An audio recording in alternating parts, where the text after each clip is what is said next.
오늘 우리에게 주시는 하나님의 말씀입니다. 구약 성경 창세기 32장 7절로 12절까지 말씀입니다. 창세기 32장 7절로 12절 말씀입니다. 이 계시의 말씀을 봉독할 때 다 함께 살아계신 하나님의 음성을 들으실 수 있기를 바랍니다. 야곱이 심히 두렵고 답답하여 자기와 함께한 동행자와 양과 소와 낙타를 두 떼로 나누고 이르되 에서가 와서 한 떼를 치면 남은 한 떼는 피하리라 하고, 야곱이 또 이르되 내 조부 아브라함의 하나님, 내 아버지 이삭의 하나님 여호와여, 주께서 전에 내게 명령하시기를 내 고향 내 족속에게로 돌아가라, 내가 내게 은혜를 베풀리라 하셨나이다.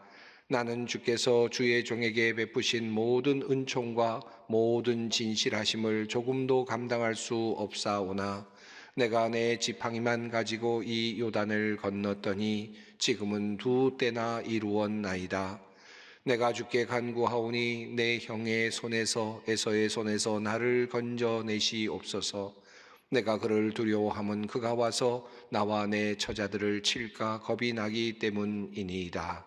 주께서 말씀하시기를 내가 반드시 내게 은혜를 베풀어 내 씨로 바다에 셀 수 없는 모래와 같이 많게 하리라 하셨나이다. 아멘. 지난주 우리는 애덤 그랜트가 쓴 Give and Take라는 책이 발견한 발견점과 또 논점들을 도구로 해서 주는 것이 왜 복된 것인지에 대해서 살펴보았습니다. 그리고 주는 것이 어떻게 이 세상을 더 풍요롭게 할 수 있을까에 대해서도 우리가 함께 살펴보았습니다. 이 과정에서 우리는 기버, 그리고 테이커, 그리고 매처라고 하는 세 유형의 사람들을 살펴볼 수 있었습니다. 그리고 그들을 통해서 일어나는 사회적, 관계적 양상들에 대해서도 살펴볼 수 있었습니다. 지난주 설교 말씀을 듣고 아마 테이커 유형에 있는 분들은 아마 마음이 많이 상하셨을 거라고 생각이 듭니다. 그러면 테이커는 구원받지 못한 사람인가? 또 나쁜 존재인가? 쓸모없는 존재인가? 이 세상을 나쁘게만 만드는 사람인가? 이런저런 생각이 드셨을 것이라는 생각이 듭니다. 그래서 오늘은 여러분과 함께 성경 속에 나타나는 전형적인 테이커 한 사람을 함께 살펴보려고 합니다. 원조 테이커라고 할 수 있을 것 같은데요. 바로 그 이름은 야곱입니다. 누구나 가지려고 하는 욕망이 있죠. 그리고 그러나 과도하게 가지려고 하는 사람들이 있습니다. 자신이 손해보는 것을 절대로 허용하지 못하는 사람들입니다. 자신이 주는 것보다 훨씬 더 많은 것을 가져야 마음이 편해지는 그런 사람들입니다. 야곱이 아마 그런 사람이 아니었을까 생각이 됩니다. 가지려는 욕망으로 가득 차 있었던 사람, 그 사람이 바로 야곱입니다. 그의 인생은 어떠했을까요? 전형적인 테이커였던 그 야곱의 인생은 어떤 삶이었을까요? 그리고 그러한 야곱을 하나님은 어떻게 다루어 가셨을까요? 오늘은 조금 긴 야곱의 인생을 조목조목 단계별로 좀 살펴보면서 그와 함께 하셨던 하나님에 대해서 살펴보고자 합니다. 이 테이커 야곱은 태어날 때부터 범상치 않은 모습을 보여주었습니다. 리브가가 에서와 야곱을 임신하였을 때 그 뱃속에서부터 싸움이 일어났다고 성경은 말합니다. 그리고 그가 태어날 때 야곱은 에서의 발꿈치를 붙잡고 태어났다라고 증언하고 있죠. 성경 말씀은 이렇게 되어 있습니다. 후에 나온 아우는 손으로 에서의 발꿈치를 잡았으므로 그 이름을 야곱이라 하였으며 리브가가 그들을 낳을 때 이삭이 60세였더라. 그야말로 태어나면서부터 갖고자 하는, 잡고자 하는 열망을 가지고 태어난 사람이 야곱이었습니다. 그의 태어남 자체가 이미 잡으려고 하는 그런 모습으로 나타나고 있습니다. 가지려는 이 야곱의 본성은 그가 점점 자라나면서 더 강하게 드러나기 시작합니다. 이 야곱은 그 어느 날 팥죽을 이제 끓이게 됩니다. 에서가 사냥을 하고 돌아올 때 맛있는 팥죽을 하고 기다리고 있었던 것 같습니다. 에서가 그것을 보고 시장하였기 때문에 그것을 달라고 말하죠. 형제간에 얼마든지 줄 수 있을 것 같은데, 그리고 우리라면 충분히 주었을 것 같은데 야곱은 절대로 그냥 주는 법이 없습니다. 야곱은 도리어 에서에게 무엇을 달라고 요청을 합니다. 장자의 명분을 나에게 넘겨라. 그러면 내가 팥죽을 주겠다라고 말하죠. 무언가를 주어야만 내가 줄 수 있다라고 하는 태도입니다. 배고파서 지쳐있는 에서의 상황을 파고 들어가서 팥죽의 가치를 최고로 높여놓았던 바로 그런 상황이었습니다. 아는지 모르는지 에서는 그 제안을 받아들였습니다. 그리고 야곱은 장자의 명분을 가로채었습니다. 테이크 하였습니다. 장자의 명분을 가진 야곱은 아버지 이삭이 에서에게 축복을 하려는 것을 알고 그 축복도 빼앗기지 않으려고 하죠. 절대로 빼앗길 리 없는 야곱입니다. 그래서 에서가 사냥을 하러 나갔을 때 그는 변장을 하고 아버지 앞으로 갑니다. 이삭으로부터 축복을 받습니다. 에서가 돌아와서 남은 축복이 있습니까? 라고 물었을 때 그 축복이 거의 없다, 너에게 축복이 없다라고 말할 만큼 모조리 그 모든 복을 가로채고 말았습니다. 이 과정에서 야곱은 거짓말을 하지요. 그리고 변장을 하고 들어가서 아버지 앞에서 속이는 연극도 했습니다. 그야말로 수단과 방법을 가리지 않았습니다. 자신이 갖고자 하는 것을 가져야만 하는 그런 사람이었습니다. 전형적인 테이커였습니다. 이 전형적인 테이커로 태어난 이 야곱의 인생은 어떠했을까요?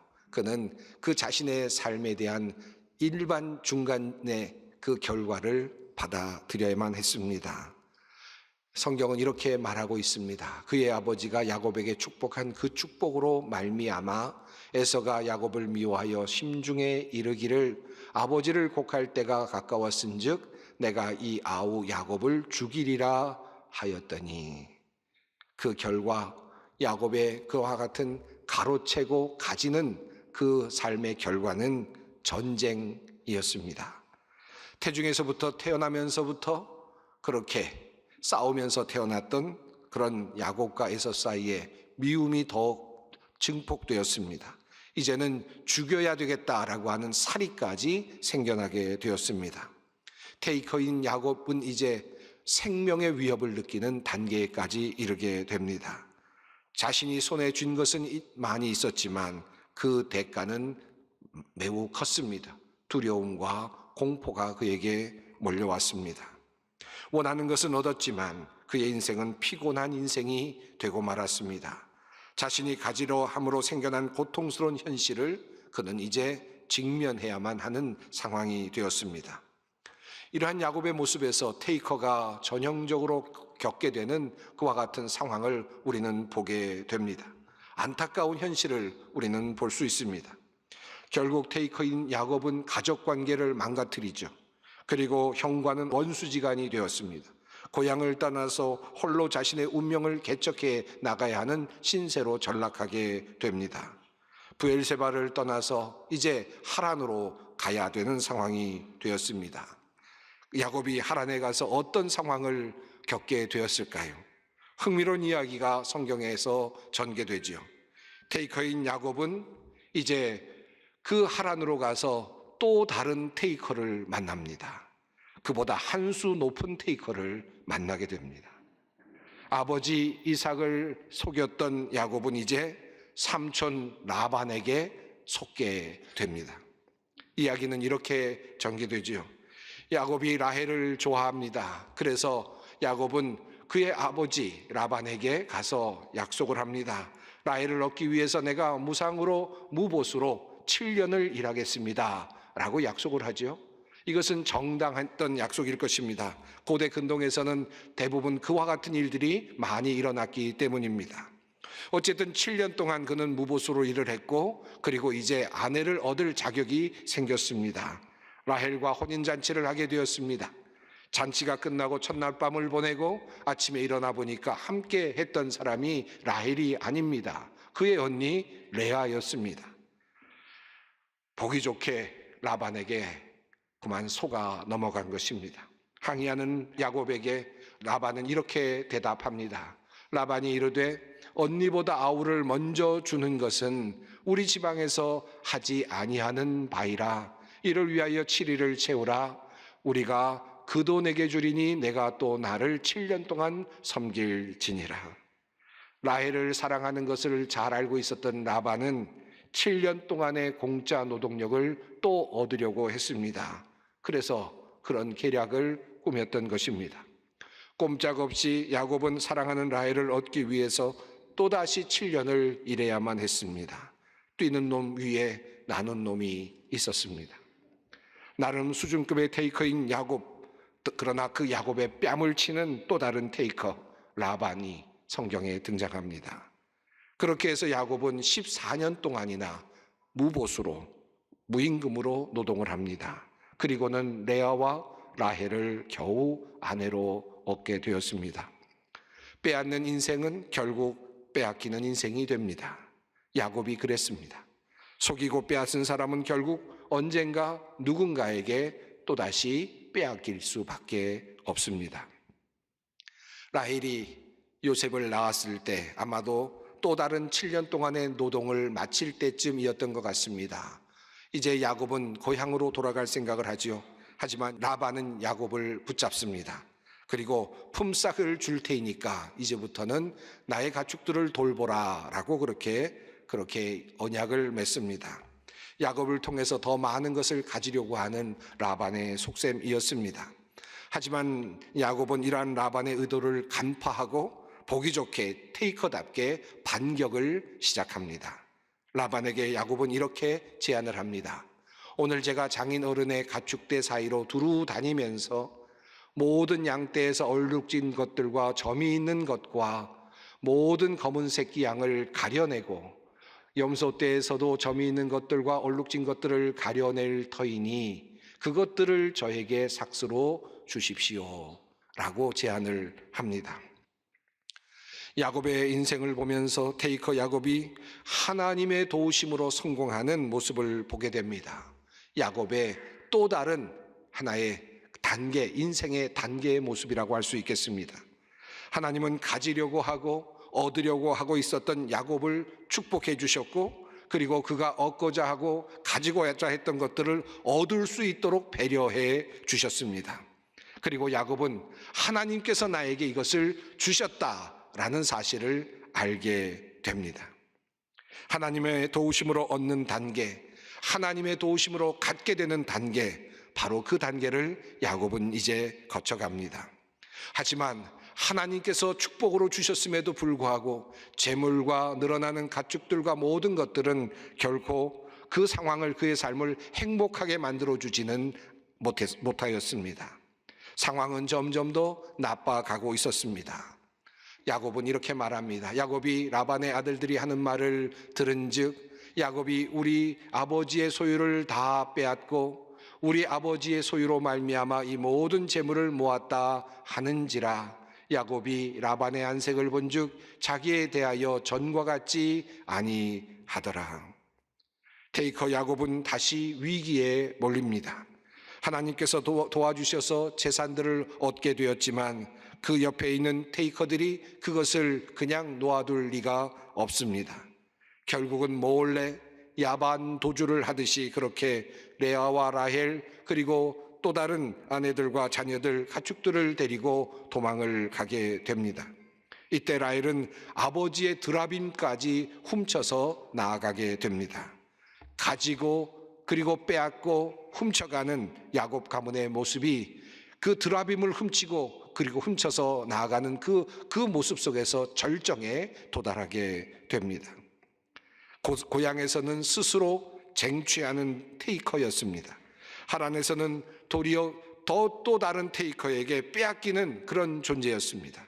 그런데 세 번째로 하나님께서 도와주셔서 다시 지혜를 가지고 많은 것을 얻게 된 테이커였습니다. 야곱의 인생은 이렇게 세 단계를 거쳐가고 있었습니다. 자, 그런데 이제 테이커 야곱은 결정적인 또 다른 순간을 만나게 됩니다. 고향을 향하여 가던 야곱은 이제 형 에서가 자기 자신을 제대로 정말 받아줄지 걱정이 됩니다. 그래서 앞서 사자들을 보냅니다. 자기가 고향으로 돌아오고 있으며 형 에서에게 은혜 입기를 원한다라는 사실을 알려주지요. 그런데 그 임무를 맡아 갔던 사자들이 돌아와서 이런 이야기를 전합니다. 우리가 주인의 형 에서에게 이른즉 그가 400명을 거느리고 주인을 만나려고 오더이다. 400명이라는 숫자는 이미 전쟁을 의미하고 있었습니다. 아마도 에서가 처음 떠날 때 그의 마음은 전쟁이었을 가능성이 매우 높습니다. 야곱은 이 이야기를 듣고 심히 두렵게 되었습니다. 혹시나 공격을 받아서 모두가 다 죽을 수도 있다. 그리고 모든 것을 빼앗길 수도 있겠다라고 하는 위기감을 느꼈습니다. 그래서 함께 오던 모든 양과 동행자와 소와 낙타와 모든 것들을 두 떼로 나누었습니다. 한 떼를 치면 한 떼라도 살아남아야 되겠다라고 하는 생각이었습니다. 그리고는 에서를 위하여 예물을 준비합니다.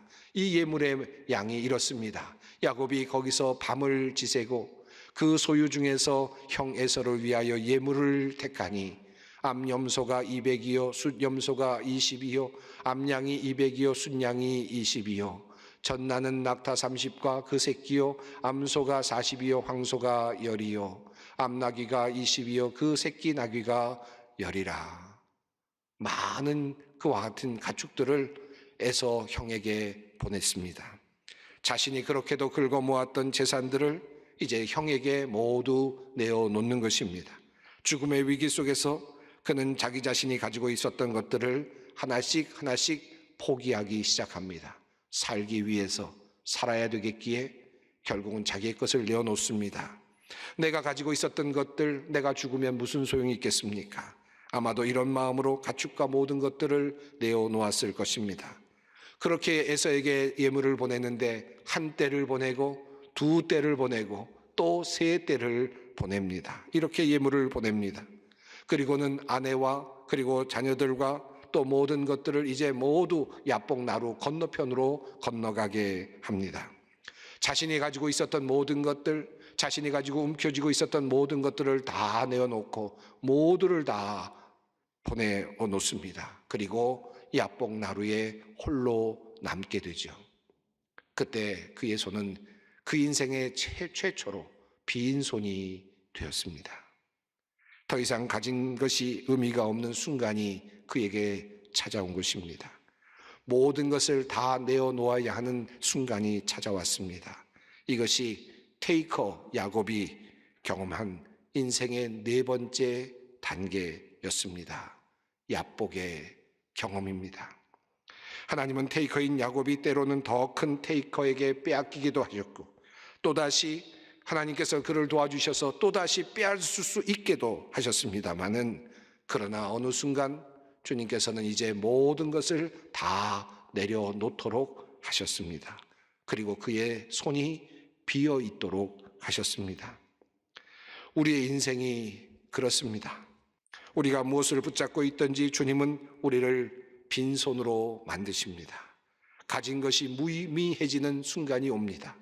내가 가지고 있었던 모든 것들이 무가치해지는 그런 날이 오게 됩니다. 하나님께서는 결국 우리를 그 자리로 이끌어 가십니다. 우리가 죽음을 앞에 두었을 때, 그리고 연약해지었을 때 우리가 가지고 있는 문서들이 큰 의미가 있겠습니까? 내가 가지고 있는 집이 큰 의미가 있겠습니까? 내가 가지고 있는 학위증이 무슨 의미가 있겠습니까? 내가 연구했던 연구의 목록들이 무슨 큰 의미가 있겠습니까? 물론 열심히 살았겠죠. 그러나 어느 순간 모든 것을 내려놓아야 하는 빈손의 단계를 우리는 경험할 때가 있습니다. 하나님은 우리 모두를 그 자리로 결국은 이끌어 가십니다. 야곱도 그 경험을 합니다. 야곱의 이야기로 다시 돌아갑니다. 모든 것을 버리고 빈손이 되었을 때 야곱은 어떻게 하였을까요? 성경은 이렇게 전합니다. 야곱은 홀로 남았더니 어떤 사람이 날이 새도록 야곱과 씨름하다가 자기가 야곱을 이기지 못함을 보고 그가 야곱의 허벅지 관절을 치매 야곱의 허벅지 관절이 그 사람과 씨름할 때에 어긋났더라. 그가 이르되 날이 세려하니 나로 가게 하라. 야곱이 이르되 당신이 내게 축복하지 아니하면 가게 하지 아니하겠나이다. 야곱은 그 빈손으로 이제 하나님을 다시 잡습니다. 그리고 놓지 않습니다. 테이커의 근성이 아직도 남았습니다. 태어날 때 에서의 발을 붙잡았던 그 손아귀의 힘이 여전히 남아 있습니다. 그런데 이제 그가 잡은 것은 에서의 발도 아니고 얼룩진 양도 아니고 그리고 14년이나 노동해서 얻은 라헬도 아닙니다. 그는 모든 것을 다 내려놓고 마지막으로 그 빈손으로 하나님을 붙잡습니다. 나를 축복하지 아니하면 가실 수 없습니다. 하나님 나를 축복하소서. 그리고 그는 이제야 그가 정말 무엇을 가지려고 했는지를 깨닫습니다. 장자의 명분을 얻으려 했던 것도, 아버지 이삭으로부터 축복을 받으려고 했던 것도, 라헬을 얻으려고 했던 것도, 많은 가축과 재산을 가지려고 했던 모든 것들도 다시 보니까 결국은 그 근원에 하나님이 계시다는 사실을 깨닫습니다. 하나님이 그 고난에 계십니다. 그가 진정으로 원했던 것은 하나님이었습니다. 이 야복나루에서 야곱은 이스라엘이 됩니다. 테이커 야곱의 인생이 해피엔딩으로 끝나는 이유는 그가 마지막에 정말 가져야 할 바로 가장 귀한 가치 있는 것을 붙잡았기 때문입니다. 하나님을 붙잡았기 때문입니다. 하나님을 테이크하였기 때문입니다. 이것이 그의 운명을 바꿉니다. 속이는 자에서 가지기 위해서 속임도 불사하는 그런 존재에서 이제는 하나님을 붙잡는 사람, 하나님과 씨름해내는 사람, 하나님을 이기는 사람으로 바뀝니다. 이스라엘이 됩니다. 그리고 나서 야곱은 이제 모든 다른 것들을 되찾게 됩니다. 형 에서를 만나고 형과 화해를 하게 됩니다. 재물과 가축과 아내와 자녀들과 그리고 모든 재산들을 다시 되찾게 됩니다. 사랑하는 여러분, 우리가 가지고자 하는 열망이 없는 사람들이 누가 있겠습니까? 우리는 누구든지 우리는 모든 것들을 가지고 싶어하고 또 열망하는 사람들 아닙니까? 그런 의미에서 우리 모두는 테이커라 할 수 있을 것입니다. 그러나 우리는 이 야곱의 이야기 속에서 매우 중요한 한 가지 사실을 교훈으로 얻게 됩니다. 정말 가져야 될 것이 무엇일까? 정말 테이크해야 될 것이 과연 무엇일까? 나의 재산일까요? 나의 명예일까요? 그보다 더 중요한 것은 바로 하나님이시라는 사실을 우리는 깨닫습니다. 하나님을 붙잡을 때 우리의 재물도 우리의 가정도 모든 것이 제자리를 잡게 됩니다. 진정 우리는 가진 자가 되는 것입니다. 이 야곱의 이야기가 바로 우리들의 이야기입니다.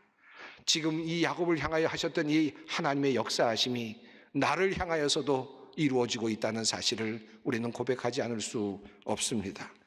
오늘도 주님께서는 나를 향하여 지금도 일하고 계십니다. 사랑하는 여러분, 우리는 지금 어느 단계에 있습니까? 야곱이 살았던 어느 단계쯤에 우리는 머물고 있나요? 그러나 우리가 어느 단계에 이르렀든지 우리는 언젠가 빈손이 되어야 할 때가 있을 것입니다. 그리고 언젠가 하나님을 반드시 잡아야 할 때가 올 것입니다. 그 마음으로 오늘을 살아가는 진정한 테이커들이 되시기를 바랍니다. 기도하겠습니다. 사랑의 하나님, 늘 갖고자 하고 더 얻고자 하는 그저 테이커로 살아가는 우리들에게 한없는 은혜와 사랑을 값없이 내려주시는 하나님께 감사를 드립니다. 가장 가치 있는 것을 가지는 자 되게 하옵소서. 주님 붙잡고 살아가는 인생 되게 하옵소서. 우리 주 예수 그리스도의 이름으로 기도드립니다.